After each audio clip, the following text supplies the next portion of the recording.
En Contenidos AQN, en su capítulo 2, les dejo con mi amigo y colega Juan Francisco Sotomayor Julio. Junto con darle un caluroso saludo de bienvenida, les cuento que esta mañana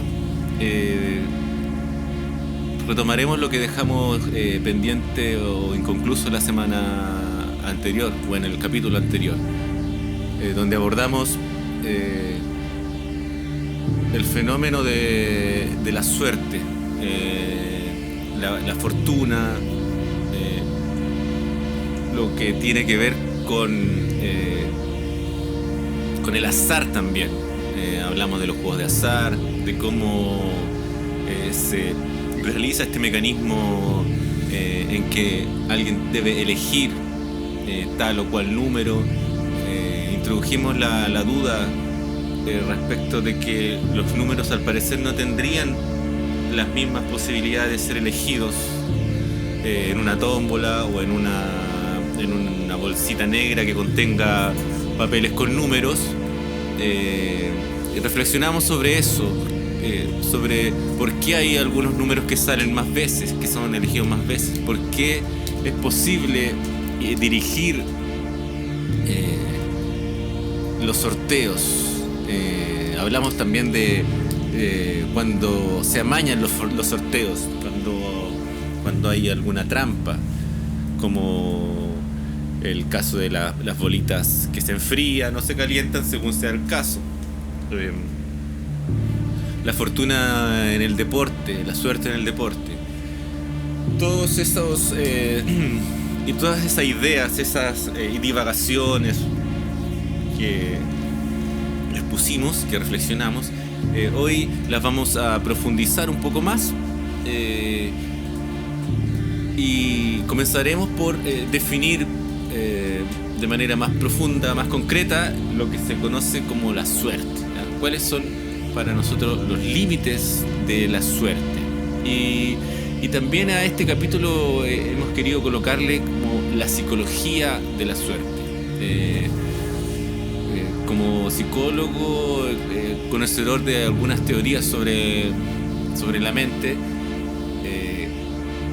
creemos que es posible relacionar esas aportaciones teóricas y la experiencia con lo que estamos hablando nosotros hoy día, que es la suerte, ¿cierto? La fortuna, el azar. Entonces, para definir los límites de la suerte, necesitamos recurrir a cuando estamos en presencia de un acto afortunado. ¿Cómo podemos diferenciar el acto afortunado, la mera suerte, por ejemplo, de un acto virtuoso debido al entrenamiento, debido a la expertise?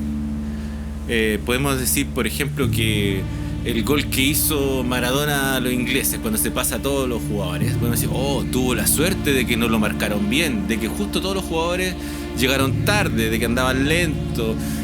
Podemos hablar de que hubo suerte en esa ejecución, que justo el arquero tomó una mala decisión y salió hacia donde no tenía que salir. Pero lo que ha sido el consenso generalizado en el mundo del fútbol y de los que han analizado esa jugada han definido que fue un acto virtuoso, para muchos el mejor gol de todos los tiempos, de entre los cuales me considero un admirador de ese gol también, que cuando tenía 8 años, 7 años, estaba viendo ese partido y era realmente una vorágine, algo alucinante, como ver que ese gol imposible, con el que los niños soñábamos de pasarse a todo el equipo, en algún momento este jugador lo estaba haciendo realidad y de repente lo hizo realidad. Bueno, entonces eso podríamos considerar que fue un acto virtuoso, una obra de arte, producto de la técnica, producto del entrenamiento, en la depuración de una técnica que llevó a que él creara esa obra de arte. La suerte, tomando este mismo caso de Diego Maradona, cuando él hace un gol con la mano, en ese mismo partido hay un gol que él hace con la mano. Él va a disputar un balón con el arquero inglés, una pelota, un rebote, mete la mano porque no alcanzaba a subir, a elevarse, y reclamaron los jugadores ingleses, y el guardalínea corrió hacia el centro de la cancha, el árbitro corrió hacia el centro de la cancha, y por eso que él denominaba ese gol como la mano de Dios, porque era una fortuna que ni el guardalínea ni el árbitro hubieran visto la mano y no hubieran cobrado mano. Se les pasó a todos ellos. Y al mismo tiempo, y por eso que este caso, bueno, con permiso de don Diego Armando Maradona, lo hemos hecho presente acá para ejemplificar ambos lados de lo que queremos esforzarnos por delimitar el concepto de la suerte, de la fortuna. Bueno, esa jugada él la llama la mano de Dios porque él consideraba que era prácticamente imposible que ninguno de los jueces viera esa mano y que cobraran finalmente gol. Entonces, en el segundo, o sea, en el gol con la mano, podemos hablar de que hay suerte. Podemos hablar de decir que hay suerte, una fortuna. Pero está también la voluntad del jugador de acorralar los límites, de tensionar la situación, la escena. Al ver que él no llegaba, no se dio por vencido. Dijo, ya no importa, es tenso, hago trampa. En la desesperación dijo, Diego hizo trampa. No, por mi estatura no salgo. La virtud estuvo en que le ganó hasta los puños del arquero.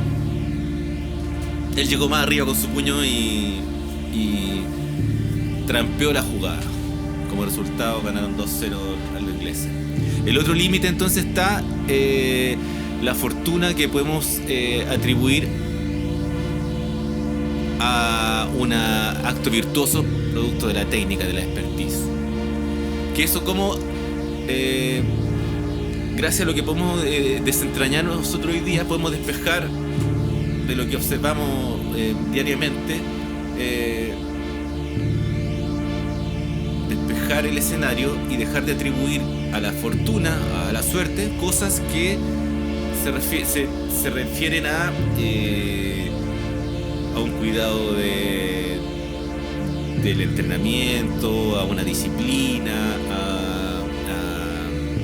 buenos hábitos de salud, por ejemplo, alimenticios, también a cierta higiene mental respecto de los pensamientos que nos van dirigiendo, y a todo eso va configurando un buen estado de suerte, un estado de buena fortuna, de buena providencia, podríamos decir.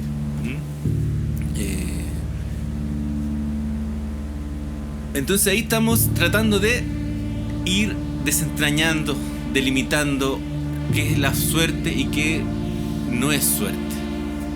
Bueno, hasta el momento nos quedamos con que podemos confundir la suerte con ciertas cosas que se pueden atribuir al buen ejercicio, a la expertise, a la profesionalidad, como el acto de magia, que parece que es magia realmente, pero es un truco, hay una trampa. Al buen psicólogo que pudiera parecer que obra alguna maravilla con su paciente, pero en el fondo es un buen uso de lo que sabe, es un buen uso de la ética, es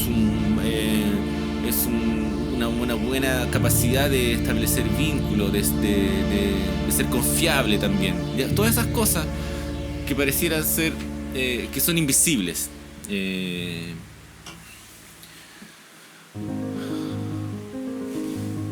Una pausa para poder tomar un poco de aire y continuar.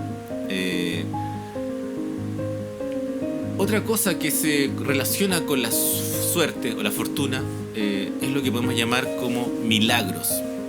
El milagro. Y ahí la iglesia se encarga de hacer este estudio que nosotros estamos haciendo también, de poder diferenciar cuando estamos en presencia de un milagro, que el milagro podríamos considerarlo algo que es imposible de ocurrir. De acuerdo a nuestra forma de pensar, no existe posibilidad mínima de ocurrir. Eso debiese ser un milagro.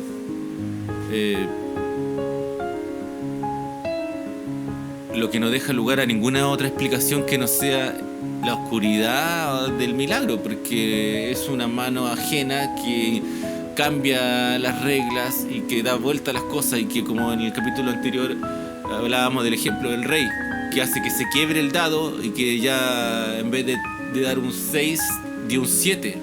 Se quebró la regla, hay una intervención divina, ya escapa a los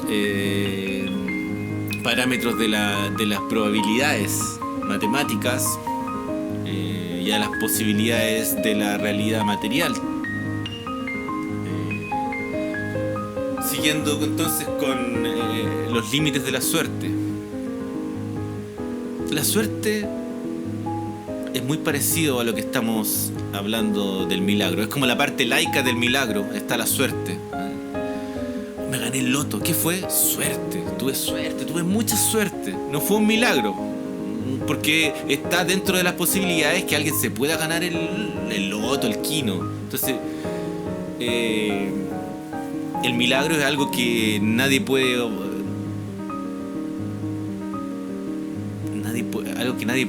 nadie puede obtener. Pero profundicemos un poquito en esto del milagro.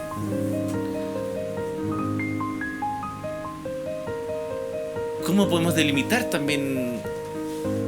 ¿Cómo hace la iglesia para delimitar cuándo es un milagro o cuándo es un acto fortuito de la biología, o un acto poco probable dentro de la biología, o algo que se atribuyó a un milagro divino, que también pudo ser una técnica oculta que alguien ocupó sin que nadie supiera y se lo quisieron atribuir con algún interés a Dios? Porque pareciera también ser que la iglesia necesitara de estos milagros también para poder reafirmar con algún cierto criterio de objetividad que existe una conexión material de Dios con nosotros, que realmente interviene, que realmente cuando le pedimos con fe algo, Él ha obrado y ha devuelto la vista a las personas y ha sanado del cáncer terminal a otras personas y ha vuelto a la vida a personas que bajo toda circunstancia parecieran muertas.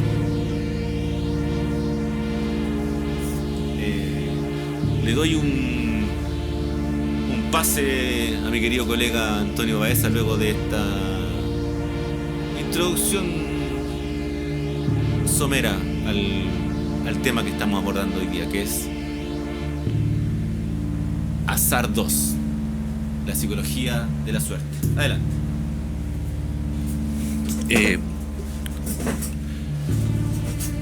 Gracias, Juan Francisco. Respecto al milagro, la Iglesia Católica tiene un sistema de verificación de milagros que implica conformar comisiones que están constituidas por peritos médicos y especialistas teólogos. Porque claro, ahí aparte, o sea, entiendo que con un voto de 4/7, un 4 de 7, se aprueba la legitimidad del milagro para poder beatificar y luego canonizar a ciertas personas.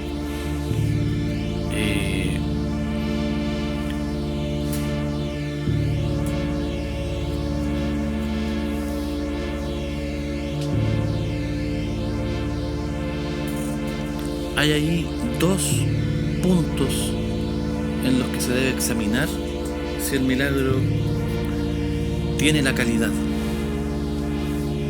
más allá de lo médico, ¿cierto?, que acabas de mencionar. O no solamente que alguien se salve, sino que además cualquier milagro, cualquier suceso improbable que te salve de algo, o sea, imposible que te salve de algo. Vamos al médico, por ejemplo. En este caso, la iglesia no solo tiene que comprobar que no fue la mano humana, sino que la mano de Dios añadida a la mano humana la que salvó a una persona. También a nivel teológico tiene que haber argumentos filosóficos, argumentos en cuanto al dogma, argumentos en cuanto a la consistencia simbólica del milagro. Puede que algún santo no quepa, o algún beato no quepa dentro del grupo de santos posibles que se especializan en tal o cual milagro, o que en general, por ejemplo, se dudaría de un San Sebastián que no fuera cobrador. O sea, no se está dudando de San Sebastián, se está dudando de la persona que usa el nombre del santo para la plegaria y para declarar que hubo un milagro. Claro, hay una consistencia simbólica, quizá bien junguiana, aparte de la consistencia material, científica, empírica. ¿Por qué se hace trampa? Porque todo esto, los comités los comités de verificación, ya sea a nivel eclesial, ya sea a nivel de grupos verificadores en redes sociales, se vuelve necesario a partir de la trampa como método para poder lograr no solo engañar, sino que además hacer posible algo, pero mediante actos que por alguna razón están prohibidos. O sea, por ejemplo, la fake news. La fake news es una trampa en el juego de la política. Es poder crear, en el fondo, hechos ad hoc que confirmarían tu teoría probablemente individualista del ser humano. Para no dejarlo pasar, ¿por qué hacerse trampa? ¿Por qué hacer trampa? ¿Por qué el ser humano parece ser constitutivamente un engañador? ¿Por qué Fritz Perls decía que toda técnica era un truco y todo truco es una trampa? El entrenamiento es una trampa.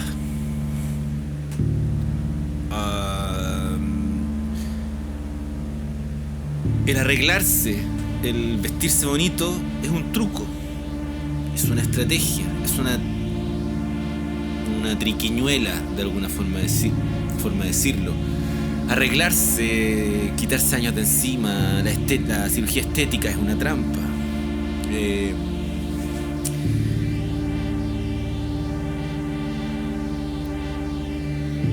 ¿Qué pasa con la trampa? ¿Qué pasa con el truco? La evasión de impuestos es una trampa, una triquiñuela, un atajo. La trampa se realiza porque de alguna forma nos favorece. El truco se realiza porque de alguna forma nos favorece. Hacemos parecer una cosa como algo que no es.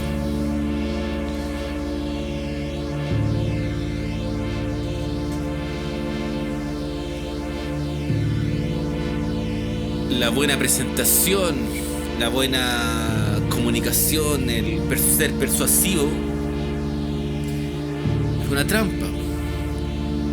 La seducción es una trampa, la publicidad es una trampa.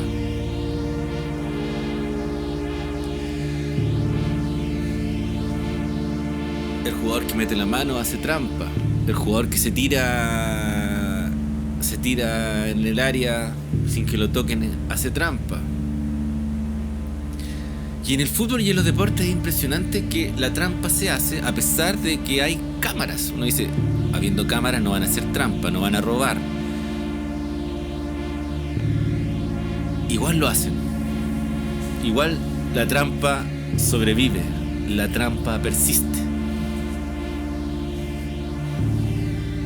En los deportes puede persistir porque es parte del juego. Precisamente porque lo que habría pasado cuando, en el caso de que no se hubiera hecho la trampa, es imposible de corroborar. Por lo tanto, el curso del juego sigue siendo el que la trampa fuerza. Entonces, claro, la trampa, las faltas en el fútbol, por ejemplo, son parte del juego, tienen costos, pero no son imposibilitadas. No hay un mecanismo de la FIFA que impida que haga que no ocurra una falta, un foul, que voten a alguien. No están prohibidas.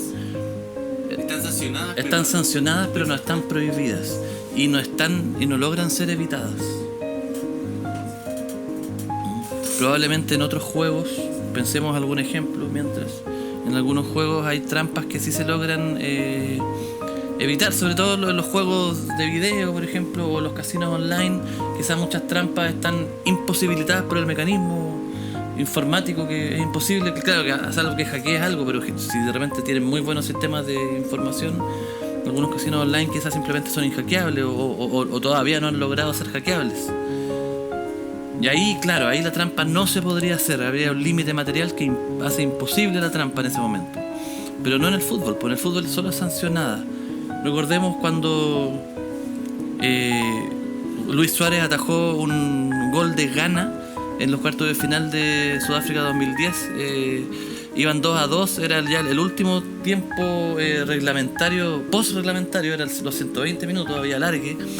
Y él atajó con la mano un gol cantado y se fue de roja, llorando. Y penal, o sea, un castigo durísimo. Pero lo que hizo Suárez, contribuyó a salvar. Y algo de eso intimidó a Ghana, a Samoa Gyan, si no me equivoco, fue el que pateó el penal y Muslera se lo atajó y todo lo que hizo Suárez cobró sentido. Se inmoló Suárez. Se inmoló. Entonces ahí hay un uso de la trampa en el juego. Ahí la legitimidad es un asunto a discutir siempre. ¿Cuáles trampas hemos de aceptar? ¿Cuáles no? ¿Qué valores van a definir nuestro criterio para aceptar o no trampas? Para simpatizar o no con trampas. Sí simpatizo con esa trampa de Suárez. No simpatizo con la trampa de la fake news. Supongo que no simpatizas tampoco con la trampa de usar información privilegiada, conociendo el informe de la empresa LAN, por ejemplo, que usó Sebastián Piñera para comprar acciones anticipadamente. Sí, ese tipo de no trampas, simpatizo. ese tipo de trampas que se utilizan en la vida real, o el abogado cuando saca a su cliente que está muy comprometido y utiliza una triquiñuela, ¿cierto? Y hace trampa para sacarlo de la cárcel. Adelante. Es que claro, ahí es trampa en juegos no recreativos, pero son juegos. Y si vamos más en la profunda, el lenguaje es un juego, como diría el buen amigo Ludwig Wittgenstein. Ya que mencionas al gran filósofo austriaco Ludwig Wittgenstein, filósofo, lingüista y matemático, respecto de las posibilidades y el azar.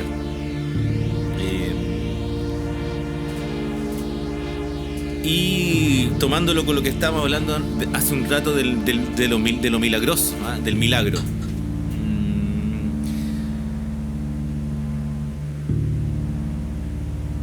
Pienso, estimado colega y estimados oyentes, no sé si estarán de acuerdo, y si no están de acuerdo sería bueno también, porque así estimulan su propia reflexión y su propio pensamiento. También decir que en este espacio nosotros pretendemos tanto exponer hechos que sean objetivos, que sean conocidos, que sean teoría, como también reflexiones que pretenden sembrar dudas, sembrar alguna reflexión propia. Entonces, respecto de los milagros, ¿cuáles son los límites de los milagros? De lo que es milagroso. Porque estos casos que tú bien mencionabas, que existe todo este mecanismo que tiene la iglesia para dar credibilidad a la ocurrencia de un milagro, y cómo ese milagro se enlaza también con un determinado agente espiritual, inmaterial, fuera de este mundo. Habría que partir de eso también, de cómo conectan la ocurrencia del milagro con un tal santo, o con un tal Dios, o un tal ángel milagroso. ¿Cómo se hace esa conexión? Ahí el compañero Bakunin, en Dios y Estado, Mikhail Bakunin, hace una crítica filosófica muy valiosa respecto de cómo cómo se justifica filosóficamente la creencia de la Iglesia Católica en un Dios inmaterial que tiene conexión con el mundo material. ¿Cómo tiene efectos esto inmaterial, espiritual, en el mundo material? Tal vez para un próximo capítulo podríamos hablar de eso, para profundizar y un poco en ese tema y en esa crítica que es bien interesante, bien profunda. Pero para no irnos tan lejos, hablar de los límites del milagro. Dios tiene ciertos límites, al parecer, para obrar milagrosamente, porque podemos hablar de que puede sanar a una persona que tiene un cáncer terminal, por ejemplo. Podrá darle la visión a una persona que tiene algún problema en una córnea, pero a una persona que perdió la cabeza en un accidente, no le puede devolver la vida. No hay registro de milagro que haya hecho eso. Una vez que una persona está muerta y enterrada, no existe posibilidad de que un milagro la saque de la tumba y la reviva.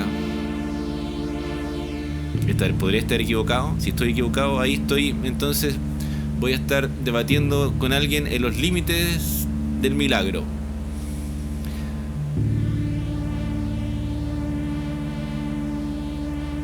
El milagro puede hacer que una persona vuelva del coma. Una persona como Michael Schumacher, que sea mantenida en estado de coma y que pueda hacer que vuelva de ese estado por un milagro. Pero si la persona explotó en 1000 pedazos, el milagro no va a hacer que la persona, el ser humano, se reconstituya, que vuelva atrás y se reconstituya en sus pedazos. Entonces el milagro debe tener sus límites. Hasta el obrar de Dios parece que también tiene sus límites. Y ahí lo relaciono y hago un puenteo a lo Gregory Bateson, en que al parecer en el pensamiento humano pareciera estar inserto el pensamiento de Dios, que delimita lo posible de lo imposible. Porque volviendo a lo mismo, el milagro también tiene sus límites. El milagro hasta cierto punto puede revertir una situación, hasta cierto punto puede devolver la vida a una persona, pero no puede reconstituir un cuerpo que ha sido desintegrado por una explosión de una bomba. Y lo que dice Ludwig Wittgenstein al respecto es que el pensamiento contiene la posibilidad del estado de cosas que piensa.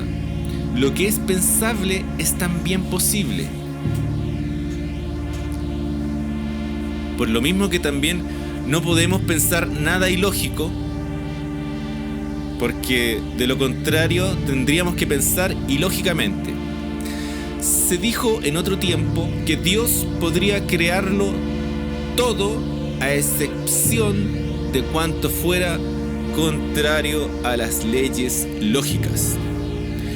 De un mundo ilógico no podríamos en rigor decir qué aspecto tendría. Representar en el lenguaje algo que contradiga la lógica es cosa tan escasamente posible como representar en la geometría, mediante sus coordenadas, una figura que contradiga las leyes del espacio, o dar las coordenadas de un punto que no existe.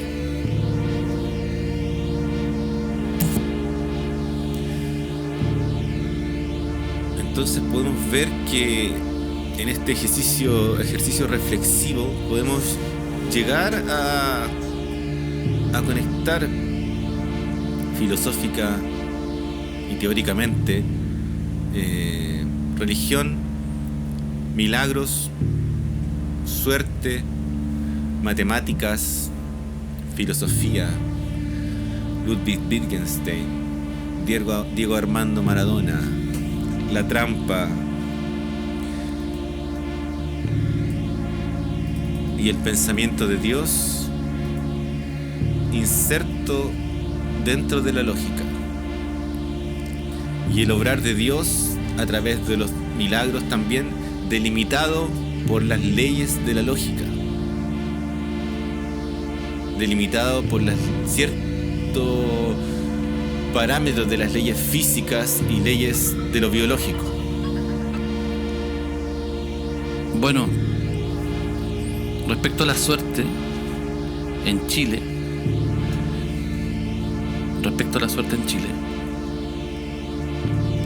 hay un estudio de Carlos Rodríguez Garcés, Denise Espinosa Valenzuela y Geraldo Padilla Fuentes,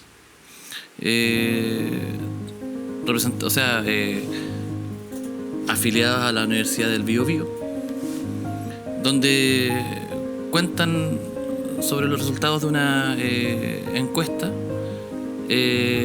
aplicada en 2018. Quizás algo ha cambiado un poco, pero dentro de las cosas que buscamos encontramos esto como medianamente actualizado. Y sale lo siguiente: en Chile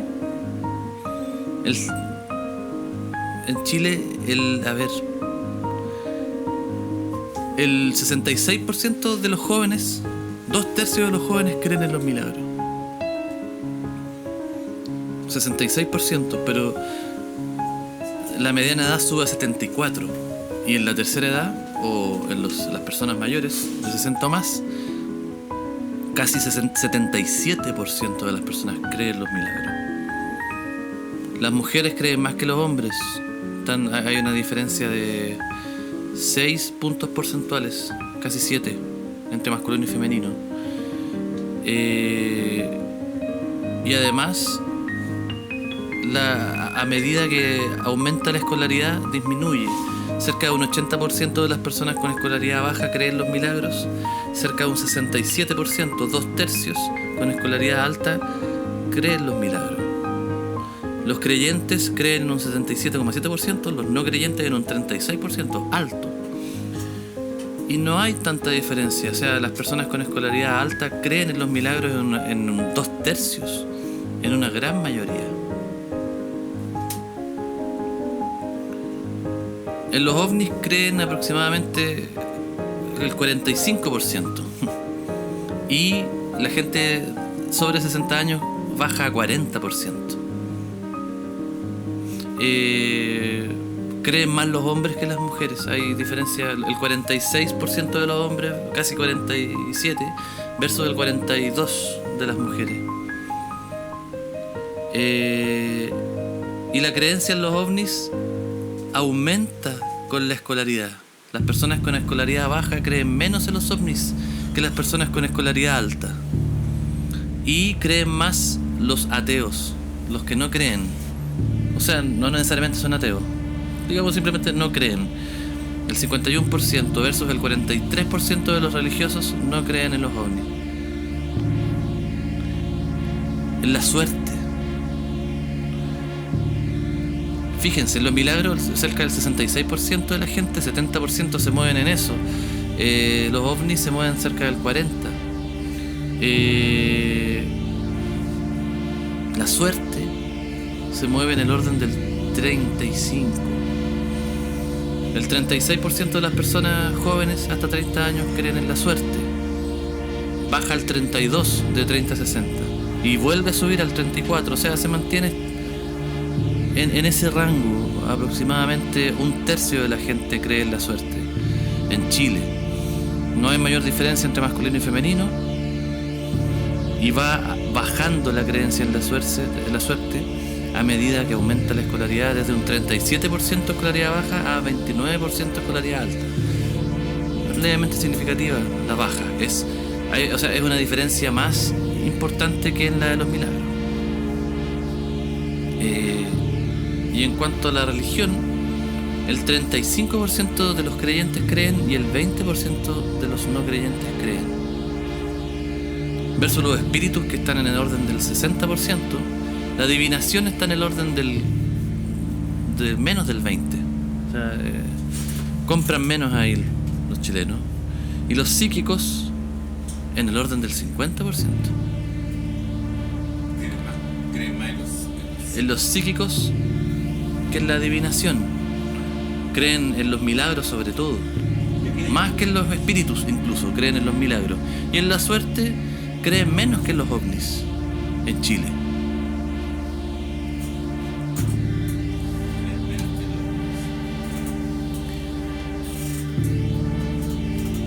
Bien, excelente los datos que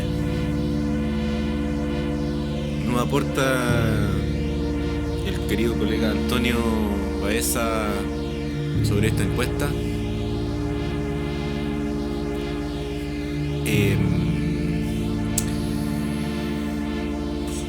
Quiero volver entonces para ir cerrando tal vez esta conexión del pensamiento humano, de nuestra mente, con la suerte, con la fortuna, esto del pensamiento positivo que te va a traer buena fortuna.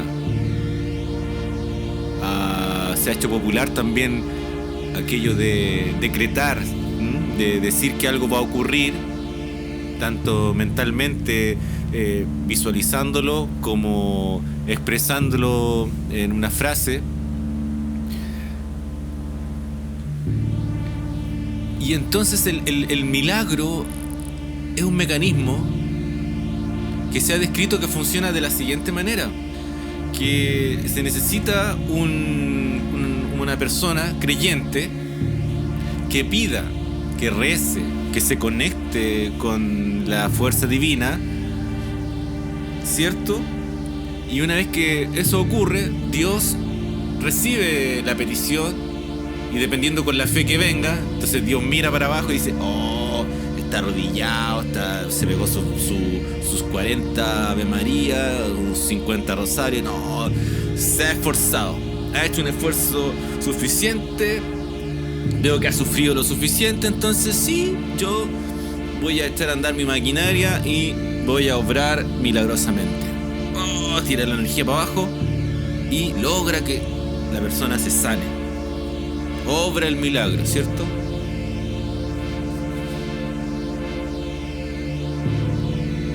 Y entonces, ¿cuál es el mecanismo que subyace allí? Hay una conexión, hay un puente entre los seres humanos infinitos, o sea, ínfimos, finitos, materiales, y Dios, infinito, inmaterial, eterno.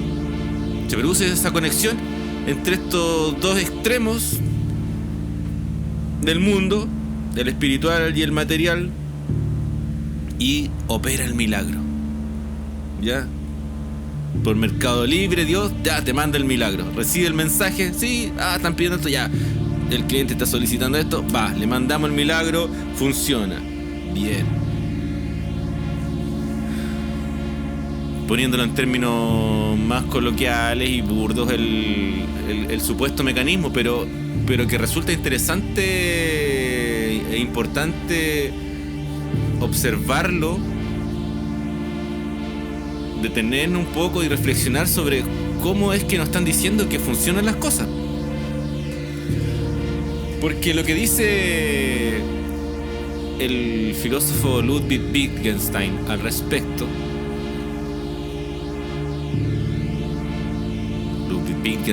Wittgenstein, para los que no lo conocen, un filósofo austriaco perteneciente al Círculo de Viena y que fue considerado por muchos como un verdadero genio de la filosofía. Bertrand Russell, el gran matemático, lo consideraba también una eminencia y hasta un dios por la capacidad que tenía. Bueno, él nos dice al respecto de cómo funcionan los milagros lo siguiente: que el sol vaya a salir mañana es una hipótesis, y esto quiere decir no sabemos si saldrá. No hay una necesidad por la que algo tenga que ocurrir porque otra cosa haya ocurrido. Solo hay una necesidad lógica. A toda la visión moderna del mundo subyace el espejismo de que las llamadas leyes de la naturaleza son las explicaciones de los fenómenos de la naturaleza. Y así se aferran a las leyes de la naturaleza como a algo intocable, al igual que los antiguos lo hacían a Dios y al destino. Y también tienen razón y no la tienen. Pero los antiguos son, en cualquier caso, más claros en la medida en que reconocen un final claro, en tanto que en el nuevo sistema ha de parecer como si todo estuviera explicado. El mundo es independiente de mi voluntad, y aunque todo lo que deseamos sucediera, esto solo sería, por así decirlo, una gracia del destino, o de la suerte diríamos nosotros, dado que no hay conexión lógica alguna entre voluntad y mundo capaz de garantizar tal cosa. Ni nosotros mismos podríamos querer la hipotética conexión física. Al igual que solo hay una necesidad lógica, solo hay también una imposibilidad lógica. Esto es Wittgenstein y el pensamiento de Dios, en el libro Tractatus Logicus Philosophicus, página 175.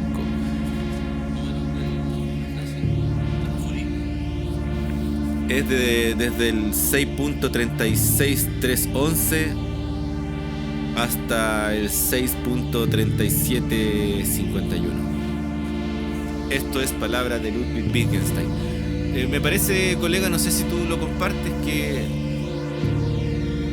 hay un buen trazado de camino, que se van conectando las ciudades, ¿ah?, en este mapa que nosotros hemos querido ofrecer, en este tiempo que nos conectamos con las personas que nos puedan escuchar, entre divagaciones, entre ir y volver, entre reflexiones y citas de algunos autores como Ludwig y algunos momentos de la historia. Hemos tratado de ir dilucidando, despejando, delimitando lo que hemos propuesto para hoy como la psicología de la suerte. De ahí, proyectando ya para otros capítulos, nos hemos ¿cómo poderlo decirlo? Sumergido también en lo que podríamos decir el funcionamiento de la mente humana, cómo se va relacionando también entre la suerte con la trampa, con el arte del engaño, con la acción de engañar. Eso por mi parte. Pienso que lo que ha dicho Ludwig Wittgenstein viene a ser un buen cierre filosófico y teórico para esta parte del capítulo. Colegas, adelante. Muy bien. Hacemos un alto y volvemos.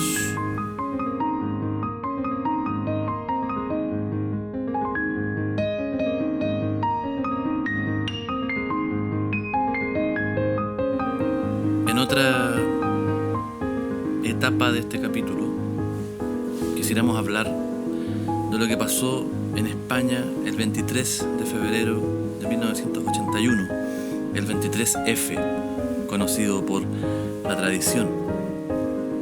Se trata de un golpe de estado fallido. Los generales de las distintas divisiones del ejército que estaban organizadas por territorio en distintos lugares de España contaban con mucho poder y eran muchos excombatientes de la Guerra Civil Española a favor del fascismo y luego personeros o militares dentro del régimen de Francisco Franco. Una dictadura voraz. Y resulta que Francisco Franco asume el poder en 1939 y pasa todos los años 40, todos los años 50, todos los años 60, hasta llegar a 1975, cuando pasa finalmente el poder, después de una dictadura de 36 años, si no me equivoco, 36 años. Un periodo oscurantista para España. Franco tenía la idea de una España imperial, de recuperar la grandeza de España en el sentido imperial. Por lo tanto, señaló que quien le sucediera en el gobierno de España fuese nada más ni nada menos que un rey. Entonces Franco, con ese delirio de grandeza y con esa añoranza fascista de la España imperial,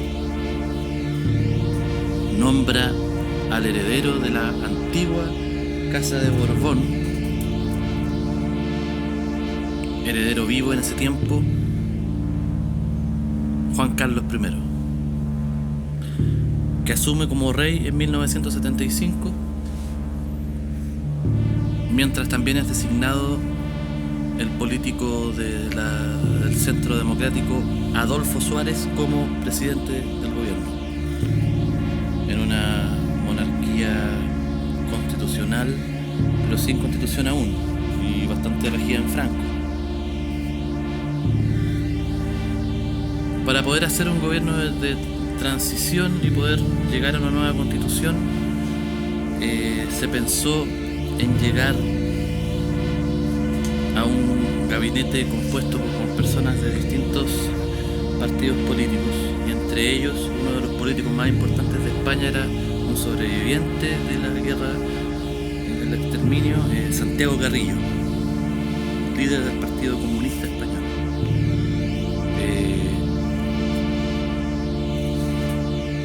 Y resulta que una de las cosas que los militares franquistas querían que se garantizara, y por la cual presionaron a Adolfo Suárez y al rey, era que no se legalizara dentro de los partidos al Partido Comunista.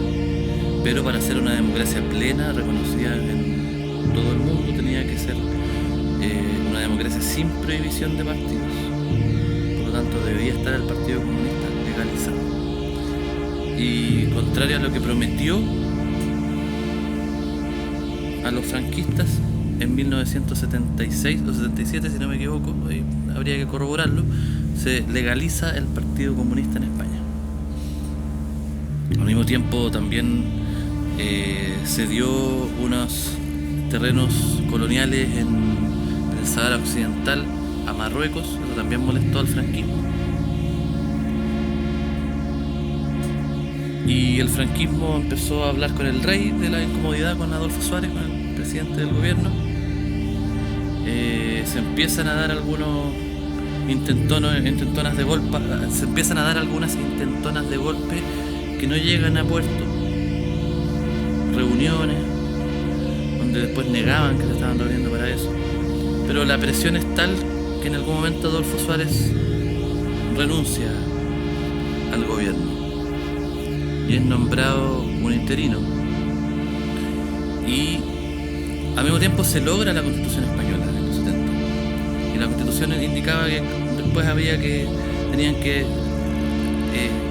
reunirse los diputados con el gobierno y con los representantes del rey, ¿cierto? Para analizar la propuesta de un gabinete. Y un gabinete compuesto por personas de distintos partidos iba a ser bien visto. Se propuso eso, se propuso a Leopoldo Calvo Sotelo como el nuevo presidente de España, el presidente del gobierno, y para eso tenía que haber una sesión donde los diputados y el gobierno juramentaban la obediencia constitucional al nuevo gobierno. Y eso implicaba que el 23 de febrero de 1981 iba a ser ahí el cambio de mando e iban a estar Poder Ejecutivo y Poder Legislativo presentes. Un lugar perfecto para tomarse el país, tomando de rehén a esas personas en el Congreso. Y eso fue lo que ocurrió.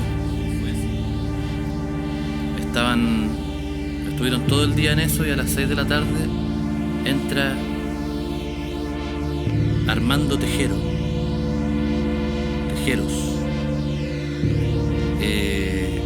ex militar español que había sido condenado, estaba fuera de rango porque había sido condenado previamente por intentos de golpe, por deslealtad.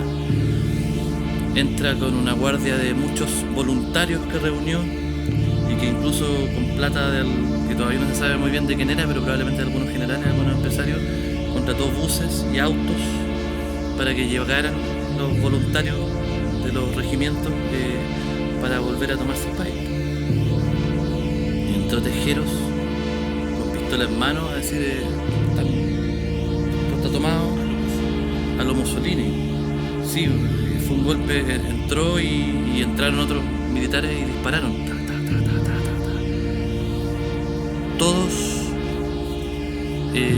Todas y todos los asistentes de la reunión bajaron y se escondieron en los asientos abajo. Menos 3 personas que se quedaron de pie: Adolfo Suárez, el presidente saliente, no recuerdo el nombre del otro militar, pero era un militar que era franquista, pero era igual a un franquista más blando, por así decirlo, que era el vicepresidente de gobierno, ¿cierto? Obviamente iba a estas alianzas donde tenían que mantener a los franquistas también como parte de los gobiernos para que se fueran. Era una democracia una democracia muy joven después de muchos años de dictadura. Esas dos personas se quedaron de pie, y el otro que se quedó de pie fue Santiago Garrido, presidente del Partido Comunista de España. Pero ni los cojones, se cuenta que dijo, y se quedó ahí. En algún momento después estas personas lo llevaron a otros lugares, todos pensaban que los iban a fusilar. En realidad los llevaban como para apartarlo y después los liberaban. Pero los liberaron después de harto tiempo. En algún momento Santiago Carrillo cuenta que estaba con el vicepresidente saliente, ¿cierto? Este militar, en silencio, vigilados con metralletas por los militares, y ellos habían sido enemigos acérrimos durante la guerra civil española cuando eran jóvenes, y ahora viejos estaban compartiendo cigarros en silencio. El que se sublevó sobre todo fue el general Milans del Bosch, que era el jefe de la zona de Valencia, uno de los principales generales del ejército. Había otros generales que también se iban a unir, porque justo andaba el general de la división más grande, andaba en otro lado, entonces no podía dar ciertas órdenes, ¿ya? Y a partir de eso hubo un desorden donde se trató de comunicar que el golpe estaba con el rey, o sea, aprobado por el rey lo estaba apoyando, porque el rey andaba en conversaciones tránsfugas pero sin llegar a puerto, con los militares, pero algunos militares como Tejera, el que entró al Congreso, o Milán del Bosch de Valencia, estaban seguros que, claro, el rey apañaba, y por tanto estaban convenciendo al resto de los generales que apañaran también en el golpe y se tomaran. Y bueno, en Valencia salieron 2000 efectivos a las calles, se tomaron la comunidad autónoma de Valencia. Una pausa, por favor. Una pregunta. Este intento de golpe de Estado, donde aparecen de forma muy activa los militares, quiero preguntarte qué rol tuvieron los políticos o la derecha española junto a los militares en este asunto, o no tuvieron nada que ver. ¿Qué hay de eso ahí? La derecha española claramente está detrás de esto. Y pasó que luego de un rato en que el rey, viendo que estaba ocurriendo esto, aviste paciencia, en realidad más que aviste paciencia, ante el oído de los españoles, que llamaron ese día la noche de los transistores, porque estaba amenazada la democracia, y todo esto lo estaba siguiendo la gente por la radio. Se seguía en vivo incluso lo que estaba pasando dentro del Parlamento español en Madrid. Y resulta que había otra persona llamada Alfonso Armada, también general, que tenía la misión de ser visto en el Palacio de la Zarzuela, el Palacio de Descanso del Rey, y así se enviaron mensajes de legitimidad hacia el resto de los generales para que decidieran finalmente apoyar la sublevación.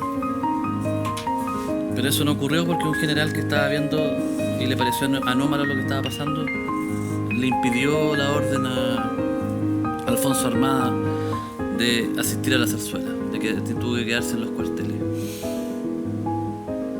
A partir de eso, claro, el rey habló con varios de los generales, dijo que una sublevación contra la República, contra la Constitución, era una sublevación contra el rey, y estos generales, como buenos franquistas, eran monarquistas y por tanto no iban a desobedecer al rey.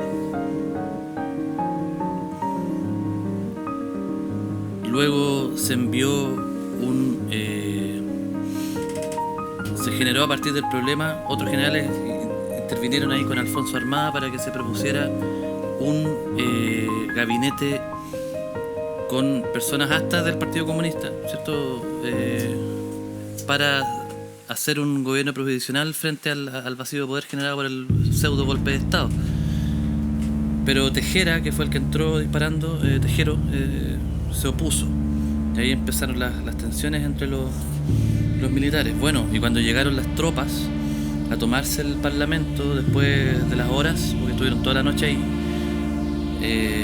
los militares estaban súper cancheros, empezaron a sacar cerveza, empezaron a fumar adentro, a carretear básicamente, que tenían todo cercado y apuntando a los militares y todo. Mientras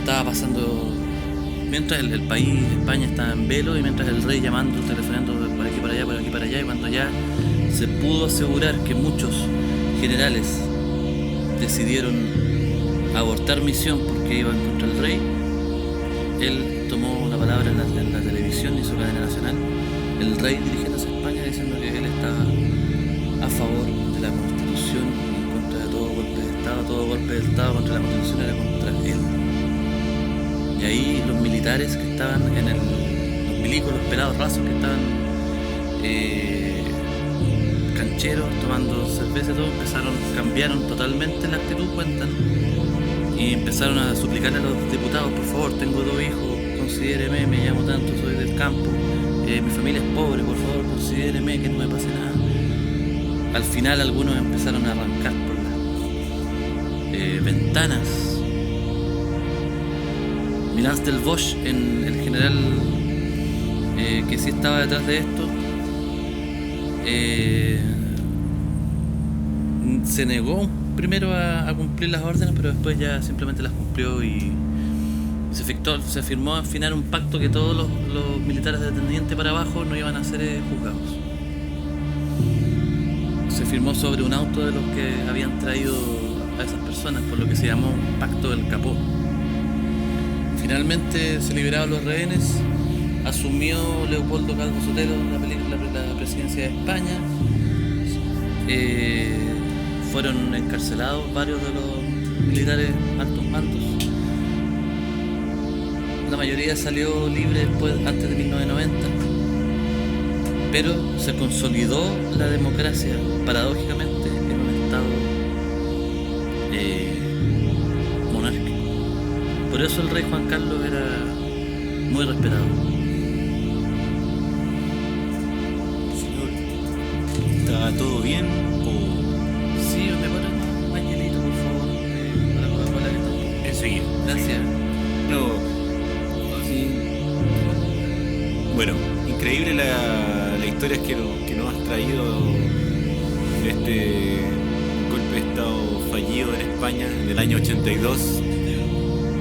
81, el año 62, claro, tenía presente eso, que había sido un año antes del Mundial de España 82, y también tratando de ligarlo con la experiencia más cercana que hemos tenido nosotros de un golpe de Estado fallido.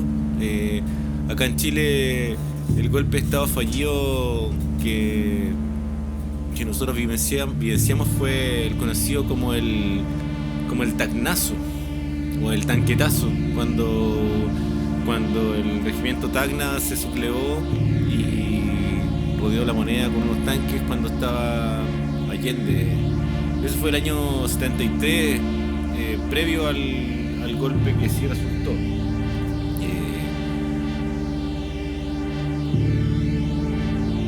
Bueno, es increíble que el golpe fallido en España se haya resuelto de esa manera, que finalmente la monarquía asumiera el poder.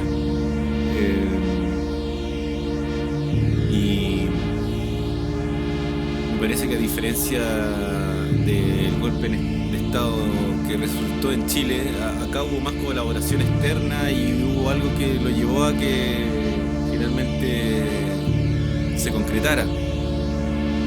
Hay en esto involucrado también, para llevarlo al terreno de la psicología, una forma de pensar. Hay un pensamiento que lleva a cierto grupo de personas a querer establecer su proyecto, a querer interrumpir lo que otros están haciendo por medio de la interrupción del proceso normal, por medio del sabotaje, por medio del golpe de fuerza, por medio de también digámoslo, por medio de la revolución. Interrumpir los procesos de una manera artificial. Hay una suerte de una trampa a nivel mayor, a una escala superior. Para mí, por ejemplo, en Chile, lo que ocurrió el año 1973,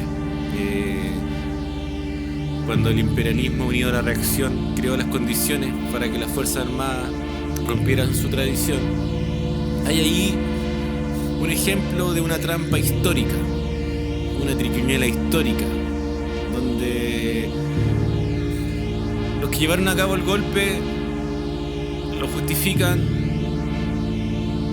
diciendo que los que estaban en el poder, la Unidad Popular, la izquierda, Allende,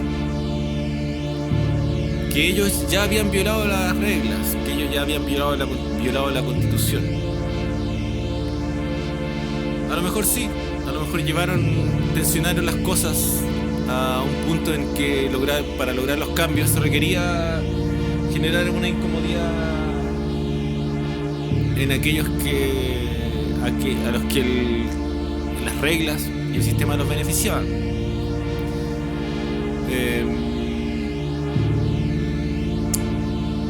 Pero conectándolo con todo lo que hemos visto en este capítulo de Azar 2 y psicología, hay en cada golpe de estado una manifestación de esa conducta casi genética y atávica del ser humano de volcar las cosas a su favor mediante un recurso extra, mediante una trampa que interrumpe el trabajo o el proceso que otro está desarrollando. Sea legítimo o sea ilegítimo, eso es algo que cada uno de nosotros podría juzgar. Por nuestra parte, hemos hecho el esfuerzo sincero de exponer hechos, exponer teorías, exponer pensamientos e ideas que permitan nutrir un poco más la cotidianidad, la normalidad de quienes nos puedan escuchar. Un saludo y hasta un próximo capítulo.